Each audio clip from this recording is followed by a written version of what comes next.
इसका मतलब है कि भारतीय जनता पार्टी को 2024 का चुनाव जीतने के लिए कुछ परिवर्तन करना पड़ेगा। एक बार फिर से बेगूसराय में वो सांसद हैं, बेहतर वोट से भी जीते हैं। उसके बाद क्या 2024 में वो बेगूसराय से चुनाव लड़ेंगे? तो कन्हैया कुमार के साथ पूरा महागठबंधन होगा। बाहर से आकर के उपेंद्र कुशवाहा वहाँ चुनाव जीते थे और इसका दंश लोग झेल रहे थे। आपको याद होगा 2019 में अगर वो काम किए होते तो उनको वहाँ से जीत मिलती जरूर, लेकिन ये अब तक जीत करके आए थे भारतीय जनता पार्टी के नाम पर। नमस्कार, भारत लाइव देख रहे हैं आप। 2024 चुनाव में 2 वर्ष का वक्त बचा हुआ है, लेकिन नीतीश जिस तरीके से गठबंधन बना रहे हैं, नरेंद्र मोदी को रोकने के लिए पूरे देश में अलग तरह का माहौल बनाया जा रहा है और इसमें भारतीय जनता पार्टी की मुश्किलें बिहार से बढ़ती हुई दिखाई दे रही हैं। इसलिए बिहार में कई ऐसे सीट हैं जहां भारतीय जनता पार्टी मजबूत है और कई सीटों पर भाजपा की दावेदारी भी कमजोर पड़ती है और नीतीश जिस तरीके से लालू के साथ मिले हैं, नए गठबंधनों का दौर है, तो भारतीय जनता पार्टी के लिए मुश्किल बढ़ने वाली है। लेकिन इसी बीच कई सांसदों को लेकर खबर आ रही है, जो सांसद अपने क्षेत्र के बजाय दूसरे क्षेत्र से चुनाव लड़ रहे हैं और उन पर क्षेत्र की जनता ने भी आरोप लगाया कि इन्होंने सही तरीके से काम नहीं किया है। ऐसे में कई बयान सामने आए। 2019 के चुनाव के वक्त आपको याद होगा गिरिराज सिंह कैसे लगातार केंद्रीय नेतृत्व से लगातार बातचीत हो रही थी, उनका टिकट कटा, नवादा, बेगूसराय, पता नहीं चल रहा था कि गिरिराज सिंह लड़ पाएंगे भी या नहीं। और वैसी ही परिस्थिति एक बार फिर से 2024 में दोहराई जाएंगी, जिसका कहीं ना कहीं जो पटकथा है रची जा चुकी है। कई लोग लाइन में हैं, कई लोग अपने क्षेत्र से बाहर चुनाव लड़ते हैं, यानी उनका जो गृह क्षेत्र है उससे अलग। और पिछले दिनों आरा के सांसद आरके सिंह का एक बयान भी सामने आ रहा है, छड़ी से डंडा से पीट पीट कर काम कराने वाला। यह बयान काफी विवादित है, अफसरों को लेकर दिया गया बयान है और खास तौर पे वो भी अफसर थे बिहार में। बाबा से जानकारी लेंगे कि कौन कौन से वो लोग हैं जिनका पत्ता कटेगा।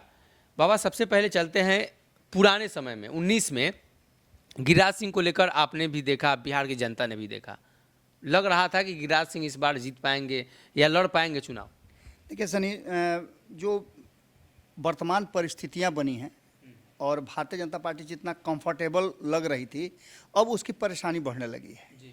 पहली परेशानी तो उसको महागठबंधन के साथ जो सीधा टक्कर होगा उससे है, क्योंकि आप देख रहे हैं कि जो वोटों का ध्रुवीकरण है वो आंकड़े बदल रहे हैं। नीतीश कुमार के उधर जाने से बहुत सारी चीज़ें बदली हैं।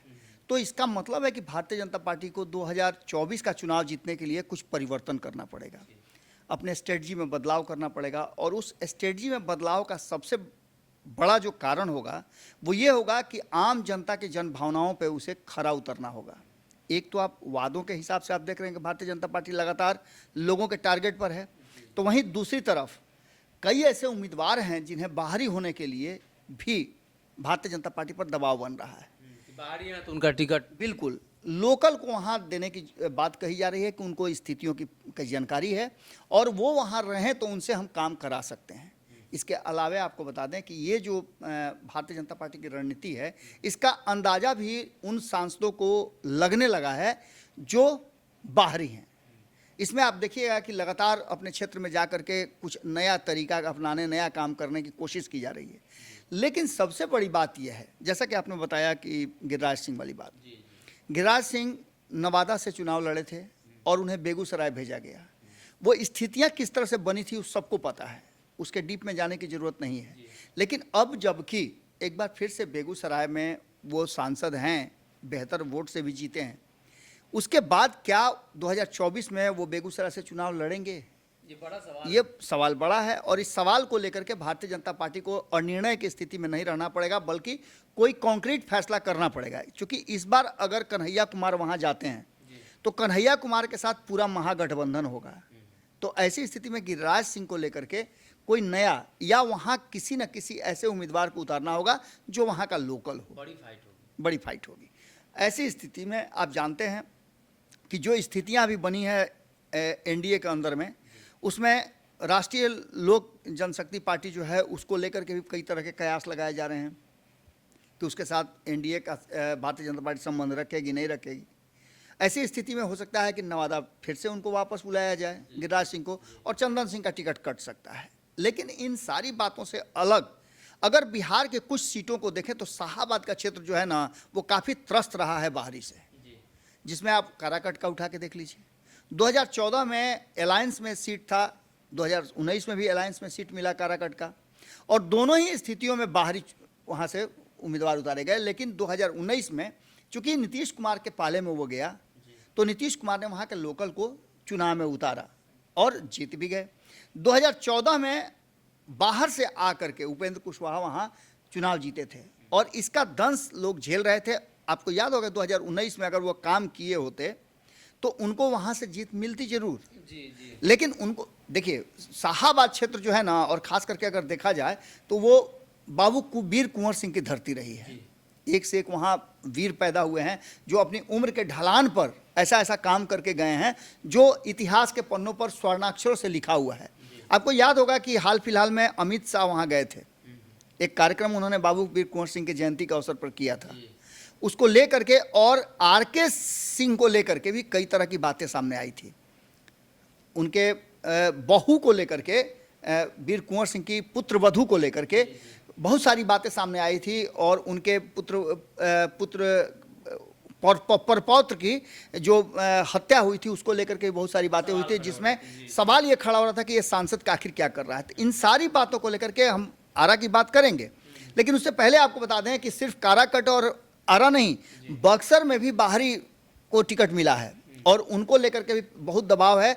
अश्विनी चौबे, आपको पता है कि अश्विनी चौबे भागलपुर के रहने वाले हैं, अच्छे नेता हैं, लेकिन जिस तरह से बक्सर में अक्सर ये बात उठती रही है कि बाहरी को यहाँ से बाहर भेजो, बाहरी को हटाओ, और यही कारण है कि कई ऐसे कार्यक्रम आपने देखे होंगे कि लगातार करना शुरू कर चुके हैं अश्विनी चौबे भी। कहा यह जा रहा है कि उम्र के ढलान पर भी अश्विनी चौबे हैं, तो आने वाले समय में बक्सर से वहाँ के लोकल किसी को, कई नाम जो है लगभग 1 दर्जन नाम जो हैं वो तैर रहे हैं। लेकिन सबसे महत्वपूर्ण है आर.के. सिंह का। आर.के. सिंह को लेकर के चूंकि आरा जो है वो कैपिटल कहा जाता है शाहाबाद का, यहीं से सारी राजनीति और रणनीति रची जाती है, और ख़ास करके जिस तरह का उस क्षेत्र में माहौल बना है और कई लोग तैयार हुए हैं, कई समाजसेवी हैं, कई शिक्षाविद हैं जिनके नाम उंगली पर गिनाए जा सकते हैं जो अपने क्षेत्र के लिए बेहतर काम कर रहे हैं, और भारतीय जनता पार्टी उन 1 दर्जन लोगों में से ही किसी को चुन रही है। आप देखिए ना, हाल फिलहाल में जब आर.के. सिंह का नाम ले रहे हैं तो वो राजपूतों से भरा हुआ है। अमरिंदर सिंह का नाम भी आप जानते ही होंगे कि जो इस बार कृषि मंत्री थे, एक बार उनको भी मौका देने की बात भारतीय जनता पार्टी, लेकिन सबसे ज़्यादा उसमें देखा जा रहा है कि एक शख्स बहुत तेज़ी से आगे उभर के आ रहे हैं, कन्हैया सिंह जिनका नाम है, शिक्षाविद हैं, आप जानते ही होंगे, शिक्षाविद हैं और लगातार वो उस क्षेत्र में बेहतर काम कर रहे हैं। यहाँ तक कि उन्होंने इस पूरे मामले को लेकर के कई बार अपने क्षेत्र वालों से कहा है कि आप जहाँ भी खोजिएगा, जिस तरह से भी खोजिए, और ये कोई आज से नहीं कर रहे हैं, एक लंबे समय से वो अपने क्षेत्र में काम कर रहे हैं और वहाँ के लड़कों को IAS IPS बनाने के सपनों के साथ डॉक्टर इंजीनियर बनाने का भी वो सपना देते हैं और पूरा भी करते हैं। सैकड़ों ऐसे लड़के हैं जो शाहाबाद क्षेत्र से उनके जो शिक्षण शैली है उससे आगे निकल करके आए हैं। इस बात को लेकर के भी उस क्षेत्र में ज़बरदस्त चर्चा चल रही है कि इस बार कड़ी टक्कर देने के लिए कन्हैया सिंह भी सामने आ सकते हैं, और उनके साथ आप जानते हैं कि मास है। आप इस खबर का जिक्र आरा वाले खबर को लेकर तो नहीं कर रहे हैं? आरा में जिस तरीके से जो RCP सिंह का दौरा हुआ था, जदयू के प्रभाव वाले जो व्यक्ति थे, जदयू के जो पूर्व नेता थे और जदयू के वर्तमान में प्रदेश और जो कार्यकारिणी की सदस्य है उसमें थी जो महिला थी जिनको बर्खास्त किया गया, वो भी उनके साथ खड़ी हुई थी। आपने बिल्कुल सही पकड़ा है। मैं वहीं आ रहा था कि जो RCP सिंह का आपने देखा होगा कार्यक्रम जो शाहाबाद में हुआ था, उस पूरे कार्यक्रम के संयोजक थे कन्हैया सिंह, और कन्हैया सिंह ने जदयू को जिस तरह से डैमेज किया है, भारी संख्या में लोग जुटे और जिस तरह से डैमेज किया है, यहाँ तक कि आरा जो संसदीय क्षेत्र है उसके अंदर आने वाले जितने भी विधानसभा हैं उन सारे विधानसभा से जदयू के लोग उनके साथ जुड़े हैं और एक बड़ा कहा जाए तो संगठन बन गया है जिसका कि भारतीय जनता पार्टी की निगाह उस पर है।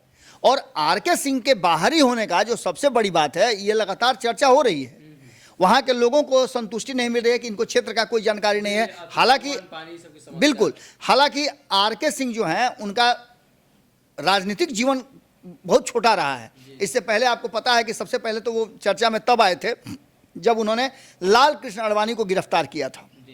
राम रथ यात्रा लेकर के निकले थे आडवाणी, और वो अयोध्या पहुंचने वाले थे, तो तक स्पेशल उनको नियुक्ति करके स्पेशल ऑर्डर के बाद लालू प्रसाद ने आर.के. सिंह को जिम्मेवारी दी थी, और आर.के. सिंह को जिम्मेवारी देकर के लाल कृष्ण आडवाणी को गिरफ्तार कराया था, जबकि वो न तो वहाँ के किसी पद पर थे, दूसरे किसी विभाग में काम कर रहे थे, लेकिन गुप्त तरीके से ये सारा प्लान बना था और वो सक्सेस हुआ था। अब एक बार फिर से जब लड़ाई बड़ी होने जा रही है 2024 में, तो भारतीय जनता पार्टी भी सोचने के लिए मजबूर है कि हम वहाँ क्या करें। एक तो परेशानी ये है कि लोकल लोग जो वहाँ हैं वो लोकल को खोज रहे हैं। आर.के. सिंह को लेकर के कई लोगों का मैंने कई लोगों से बात किया है। मेरा अक्सर जानते हैं कि मेरा भी पैतृक निवास वहीं है। मैं अक्सर जाते आते रहता हूँ बहुत सारे सामाजिक कार्य में के सिलसिले में। तो ऐसी स्थिति में वहाँ के लोगों में एक ज़बरदस्त शंका है कि आर.के. सिंह जो है वो बाहरी हैं, उनको नहीं पता है कि सड़कें कहाँ हैं, बिजली कहाँ है, जबकि आर.के. सिंह का दावा है कि उन्होंने सड़कें बनाई जो आज तक चल रही हैं। कहा कि बिजली के क्षेत्र में हम काम किए हैं। यहाँ तक कहते हैं कि नरेंद्र मोदी ने उन्हें जो मौका दिया है उनके अलावा कोई नहीं कर सकता था, इतना उनको कॉन्फिडेंस है। लेकिन इस कॉन्फिडेंस को कहीं ना कहीं 2024 के चुनाव से पहले हिलता हुआ नजर आया है। यही कारण है कि उनके शब्दों में मर्यादाएं समाप्त हो रही हैं, और निश्चित रूप से भोजपुर जो शाहाबाद का क्षेत्र है वो मर्यादा में रहने वाला है, क्योंकि अक्सर आपने देखा होगा कि वहाँ से संस्कृति, संस्कार और सभ्यता निकल करके बाहर आती है। और ऐसी स्थिति में बाहर से जाकर के कोई भोजपुरी भाषाभाषी क्षेत्र में एक तो सबसे पहले बताना पड़ेगा कि भोजपुरी भाषाभाषी क्षेत्र के लोग ऐसे होते हैं कि सर्वग्राही होते हैं, किसी को भी ग्राह्य कर लेते हैं। जैसे आप देख लीजिए बक्सर में, काराकट में, आरा में, तीनों जगह बाहरी को उन्होंने जिताया। लेकिन ये अब तक जीत करके आए थे भारतीय जनता पार्टी के नाम पर। दोनों ही चुनाव 2014 और 2019 में लगभग 1 लाख से 1.25 लाख के आसपास ये वोटों का अंतर रहा है। इसका सीधा मतलब समझ रहे हैं कि पिछली बार राजू यादव जो इनके कॉन्टेस्ट में खड़ा हुए थे, जब 1 लाख वोट का अंतर रहा, तो ऐसी स्थिति में आप समझ सकते हैं कि महागठबंधन जब साथ में होगा तो कहीं ना कहीं अंतर तो बड़ा पैदा होगा। ऐसी स्थिति में कई लोगों के नाम में एक नाम कन्हैया सिंह का भी आ रहा है, जो टक्कर देने के लिए पूरी तरह तैयार हैं। अगर वो किसी दूसरे से जगह से चुनाव लड़ते हैं या फिर कहीं और उनको स्थान मिलता है, तो ऐसी स्थिति में भारतीय जनता पार्टी को ज़्यादा डैमेज कर सकते हैं, क्योंकि जदयू का भी पावर उनके साथ जुड़ा हुआ है। तो कहीं ना कहीं प्रधानमंत्री मोदी का जो नारा है लोकल वोकल, अब आरा में भी उस क्षेत्र के लोग भी ये चाहते हैं कि उनका सांसद लोकल हो, और यही वो बात है जिसको लेकर लगातार चर्चा हो रही है कि बिहार में वैसे सभी सीट, चाहे वो भारतीय जनता पार्टी के पास हो, जदयू के पास हो, चर्चा काफ़ी तेज है।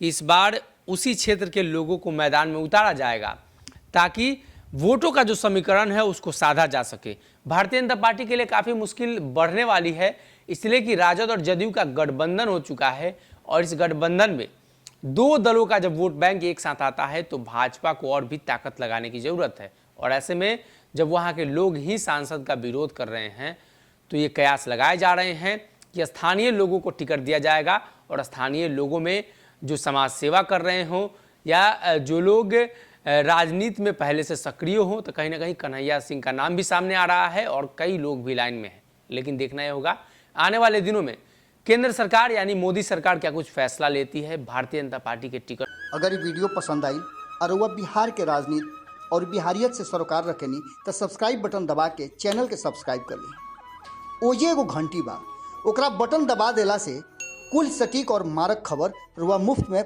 मिल जाई।